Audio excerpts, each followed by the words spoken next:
The first keto snack that I'm going to be showing you today is deviled eggs. What I'm doing first is boiling the eggs. I boil mine for about 11 minutes. Now remember, however many eggs you put in here, you're going to be cutting them in half, so it's going to be making double the amount. After they have boiled, you're going to want to transfer them into a bowl of ice water. We don't have an ice maker, so I just put them in cold water and let them sit a little longer. Before you shell all of them, you're going to want to do one and make sure that they are done all the way through before you go and shell every single one of them. Now you can start shelling the eggs. You're going to want to rinse them off after you take the shell off because there are bits and pieces that get stuck on there.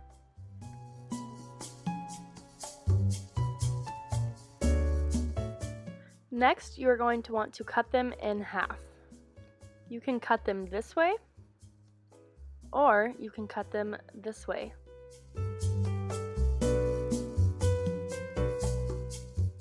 After you've cut all of them in half, you're going to want to spoon out the middle into a separate bowl.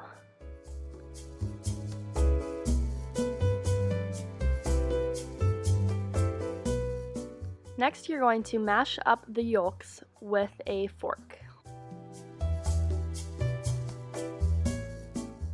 Now you're going to take your mayonnaise, and I always just eyeball this process, so just put a little bit in there, and we're going to taste it later and see if that's enough.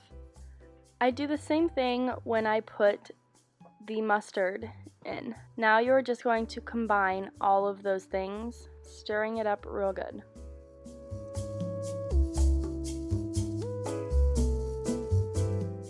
Here I am just adding some pepper in for taste and mixing that all up. Once you're satisfied with how your filling tastes, you can go ahead and fill all of the eggs. Last ingredient that is totally optional is ground paprika. Oops, a little too much there. I'm just going to sprinkle a little bit on each of the eggs. The easiest way to do this is putting it in your hand and using your fingers because it comes out quite quick. So now they are ready to eat, or you could stick them in the refrigerator for a couple of hours to cool down, but they are amazing just how they are.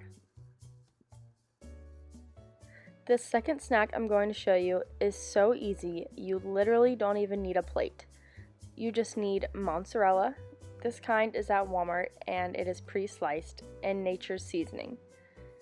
You're going to take your mozzarella and sprinkle the nature's seasoning on top, and that's it.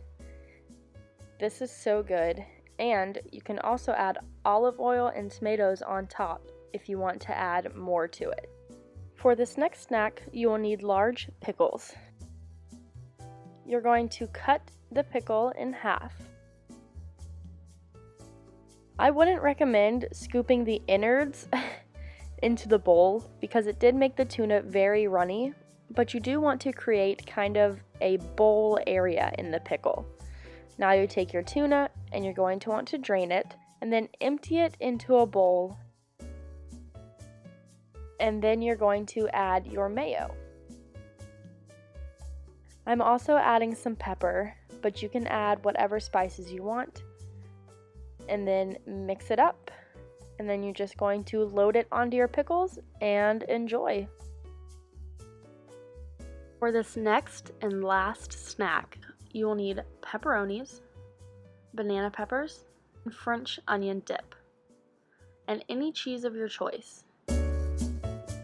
You're going to set your pepperonis out on a plate or napkin, plop some dip onto each pepperoni,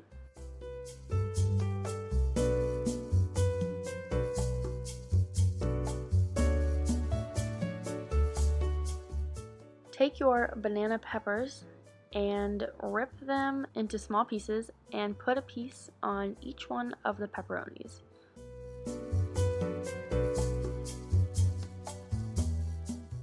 Top them with the cheese of your liking and enjoy.